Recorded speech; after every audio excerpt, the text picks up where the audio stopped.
On y va, c'est parti, on va commencer par définir le web design avant d'attaquer ce cours. Donc le web design, qu'est-ce que c'est? Ça va être la création d'interfaces utilisateurs, c'est-à-dire la partie visible d'un site web ou encore d'une application.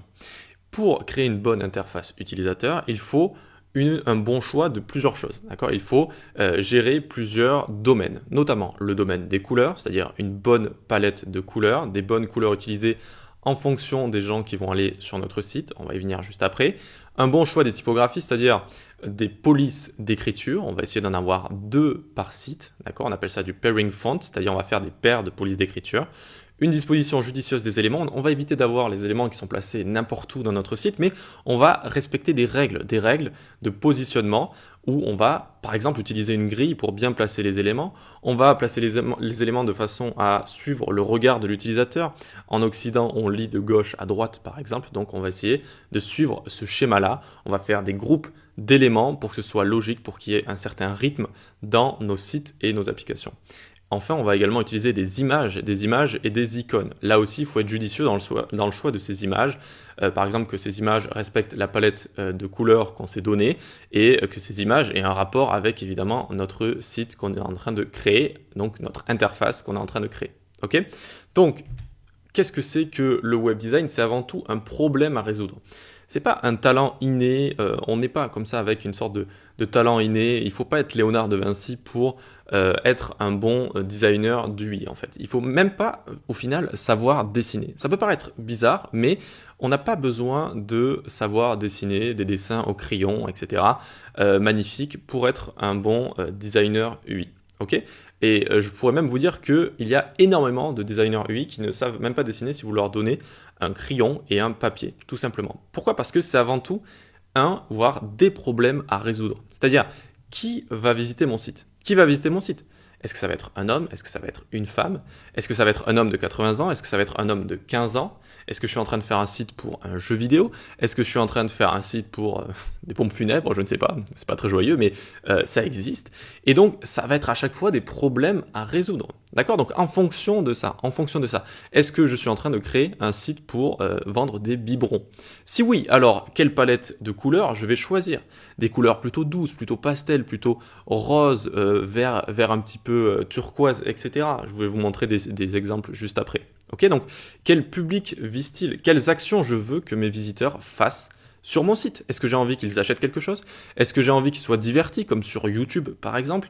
Est-ce que voilà, j'ai envie de plein de choses? Donc ça va être un ensemble de problèmes qu'il faut résoudre.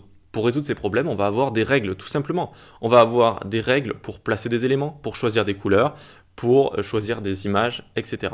Ok, donc vous comprenez que dans tout ce que je viens de vous dire, à aucun moment on vous demande de faire des dessins, de reproduire la Joconde ou quoi que ce soit. D'accord ? Ça va être juste des règles à suivre. Une fois que vous savez ces règles, une fois que vous les connaissez, déjà vous allez avoir une sorte de troisième œil qui va s'ouvrir et à chaque fois que vous allez aller sur un site, vous allez dire ah ok, il a choisi cette couleur, nanana.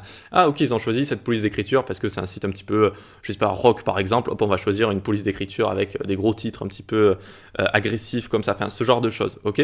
Et vous allez voir que même c'est utilisé dans les pubs, c'est utilisé dans les journaux, c'est utilisé dans les couvertures de livres, on utilise partout ces règles-là. D'accord ? Maintenant, on va voir quelques exemples, on va voir quelques sites tout simplement, et essayer de repérer déjà un petit peu ce qu'ils ont fait pour les construire, et pour construire donc cette interface utilisateur.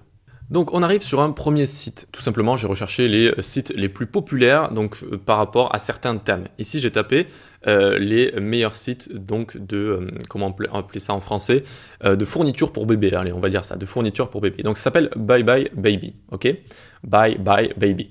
Et donc on peut voir déjà qu'il y a une police d'écriture qui a été utilisée. On peut voir qu'elle est assez joviale, c'est un site pour bébé, donc on voit que c'est une police assez sympathique comme ça. Et en dessous on a utilisé une police classique, sans sérif comme ça, c'est-à-dire sans empattement. On reviendra en détail sur les polices d'écriture. Donc c'est neutre, c'est calme, et c'est très bien comme ça. Alors ici, certes, c'est un site pour fourniture de bébés. Ok, mais qui va visiter ce site ? Ça va pas être les bébés, vous le savez très bien. Ça va être les parents. Donc le public visé, il va avoir entre, je ne sais pas, par exemple, je dis ça au hasard, 25 et 35 ans, d'accord ? Et donc il va falloir le rassurer, il va falloir lui donner confiance. Ok, il va falloir lui donner confiance avec, par exemple, ce genre de couleur un petit peu turquoise comme ça, avec des images sur des fournitures de bébés, des bébés qui rigolent comme ça directement.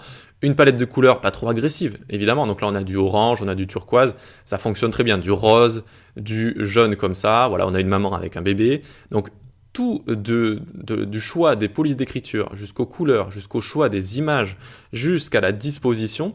Ici, on a une disposition comment? On a une disposition en grille. Sur les côtés, on a deux marges comme ça. Vous voyez, on a deux marges blanches, on le voit. Et au milieu, en fait, on va avoir plusieurs colonnes, en général 12, et on va pouvoir placer des éléments dedans. Vous voyez que, par exemple, ça, cet élément-là, la bannière rouge ici, pourquoi ils l'ont fait à une sorte de rouge un petit peu comme ça? Eh bien, tout simplement parce que j'imagine que c'est une promotion, et donc il faut que l'œil du visiteur, poum, arrive dessus comme ça. Mais revenons à la grille, ici on voit que ça va prendre tac, tout l'espace ici de gauche à droite, c'est-à-dire que ça va prendre toutes les colonnes de notre grille. Ça aussi, vous inquiétez pas, on aura vraiment pas mal de leçons sur la disposition des éléments, et notamment avec une grille, et notamment avec Figma, c'est le logiciel qu'on va utiliser. Donc ici, on voit bien que ça prend tout de gauche à droite. Ici, pareil. Ensuite, ici, bon, on imagine que c'est une image, donc pareil. Mais là, regardez, hop, ça s'est découpé en deux. Tac, ça s'est découpé en deux ici. Donc, on imagine qu'on a 6 colonnes ici, 6 colonnes ici. Là, ça s'est découpé en plusieurs éléments. Tac, tac, tac, tac, tac. Ou alors, c'est peut-être une image aussi grande, mais on aurait pu le découper en plusieurs colonnes. Hop, regardez ici, on a également 1, 2, 3. Donc, c'est comme s'il y avait 4 colonnes, 4 colonnes, 4 colonnes. En général, on utilise une grille de 12 colonnes. Pourquoi? Parce qu'elle est facilement divisible et pas divisable, je crois. On peut facilement la diviser, d'accord? 12, ça peut être divisé par 3, ça peut être divisé par 2, ça peut être divisé par 4, ça peut être divisé par beaucoup de chiffres.